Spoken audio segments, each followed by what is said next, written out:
After completing the previous video or talk or whatever you want to call it, um, and seeing how successful I was at actually articulating my views, now that I've thought about them for such a long time, that off the cuff speaking is largely adequate to express them in enough detail and nuance to actually make doing these recordings worthwhile, I decided that I would actually turn this into a series.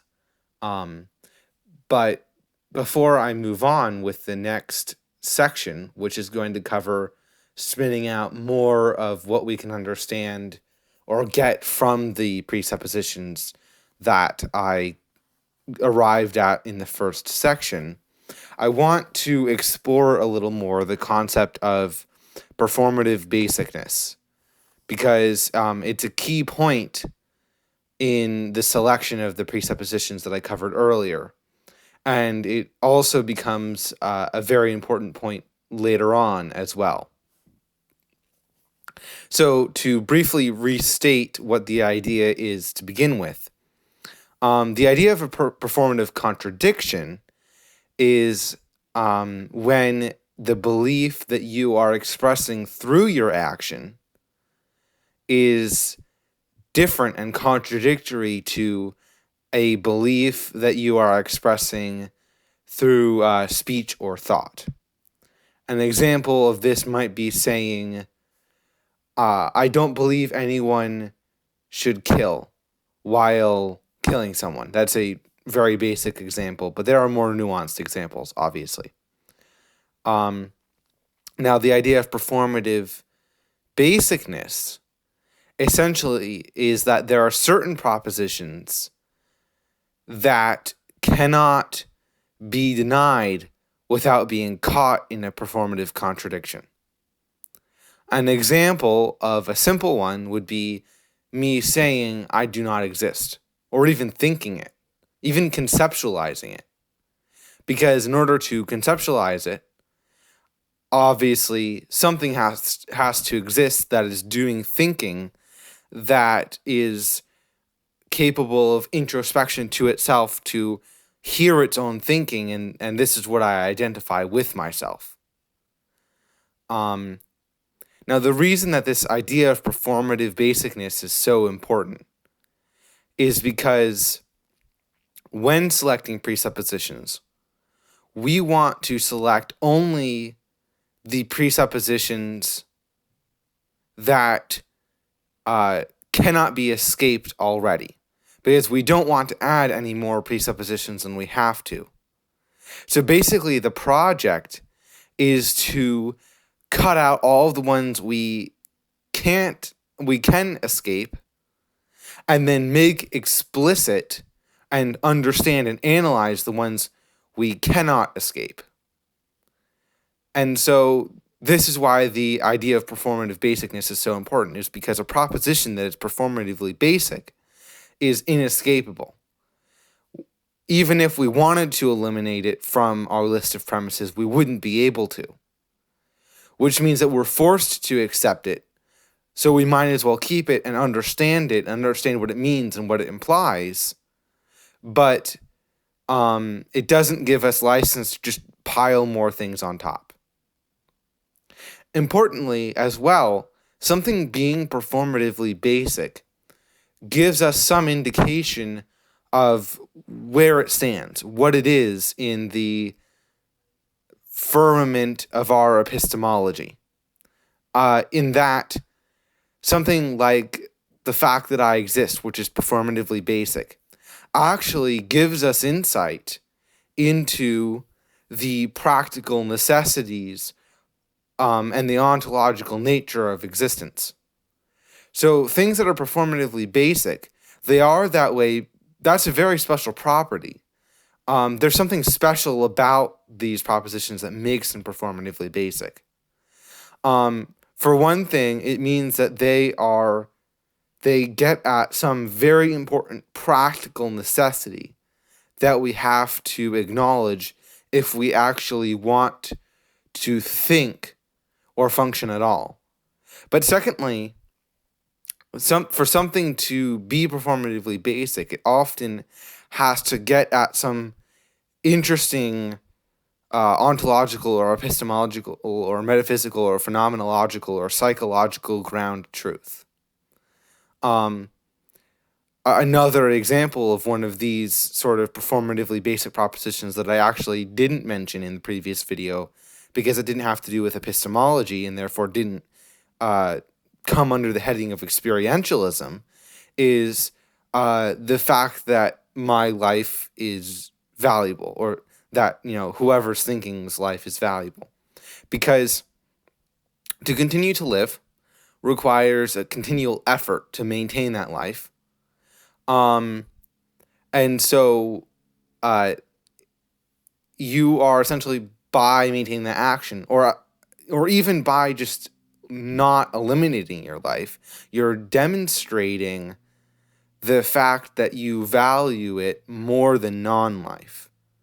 And you can't deny this because without entering a performative contradiction, because if someone asks you, and you say, I don't want my life, then the obvious next question is, well, why are you standing here talking to me? Now, this has, nuances and implications to it, as do most of these performatively basic propositions, in the sense that what you think that proposition that your life is valuable might mean when simply stated like that isn't necessarily what it actually means when put in a performatively basic situation or context. Because in this case, one might not view one's life as inherently valuable. One might view it only as valuable in service of something else, or as long as something else holds true, right? So the person you ask could say, well, I don't value my life inherently, but I'd like to finish this conversation, right? Maybe this conversation is, giving my life meaning or whatever. And this is why the criterion of performative basicness is such a ground level meta-justification in experientialism, my epistemological system. And it's what contextualizes why axiomatic presuppositions have to be unjustifiable as well. Because something that is simply unjustifiable, even if it is necessarily unjustifiable, so it meets that first criteria, isn't really useful without being performatively basic. But something that is necessarily unjustifiable and performatively basic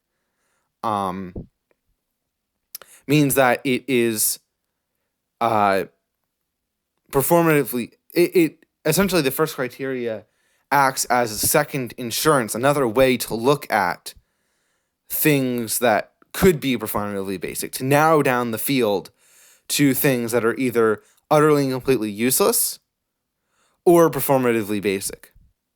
And it also helps limit it down to things that are actually performatively basic and not things that just could be. Additionally, I gave some examples of how the prima facie validity of induction could be performatively basic, a performatively basic presupposition. Now, the reason that I didn't include it in the original list, if I didn't make it clear in the video, is because it is justifiable. So it has both a justification and a meta-justification. And now, I do believe that the meta-justification is stronger and more interesting, but that means that it's not necessary to include it in the smallest possible list of starting presuppositions. Because we want to keep that list as small as possible and then get everything else from there as much as we can. Now, there's one other thing that I wanted to clarify, which is this word meta-justification that I've been using in this recording. And so I say in my original, in Experientialism 1, Section 1, that these presuppositions can't be justified. But then I proceed to provide what seem like justifications for including them in a list of basic presuppositions. And so this might seem like a contradiction. The reason it isn't is quite interesting. Something cannot be justified in terms of itself, because that would be begging the question. And so that justification would be logically invalid and therefore not a good justification, or essentially no justification at all. And in my Experientialism Section 1 video, I assume all of those presuppositions in order to do the very act of making the video. I mean, that's what it means for those presuppositions to be performatively basic. And so the justifications I provide, or I seem to be providing for these presuppositions, aren't actually justifications because they're necessarily circular. Instead, what I'm doing is I'm providing explanations for why they can't just be justified, and then a meta-justification, not justifying them, but justifying why they are worth considering. So not justifying why they're true, but explaining or justifying why we should base our epistemology in the way that I suggest we should. So one way to think about this is that a justification for a presupposition would be in the stream. You'd be in the river being carried along with the river. You'd be justifying them at the same level of logic that they exist at, or like a lower level. Whereas, so not assuming them and then trying to get to them. Whereas the kind of justification that I'm giving, which I guess, which is a meta-justification, is not trying to not assume them and then get to them. It's explaining why we must assume them and why that's interesting and worth considering. And essentially, once I've explained why they cannot be justified and why they're performatively basic, you're forced to realize that you're considering them as true, instead of, as with a normal justification, forced to realize that they are true. So I'm essentially uncovering or clarifying something that you are already doing and have no choice but to do, instead of trying to force you to do something through argument. Yeah, so that's essentially two clarifications or expansions on the previous video that I wanted to make. The next video will be Experientialism Section 2, where I'll try to deal with what experientialism means for the various methodologies that we can use for understanding the world, such as empiricism and rationalism, and how it blends these. And possibly I'll touch on how this relates to phenomenology.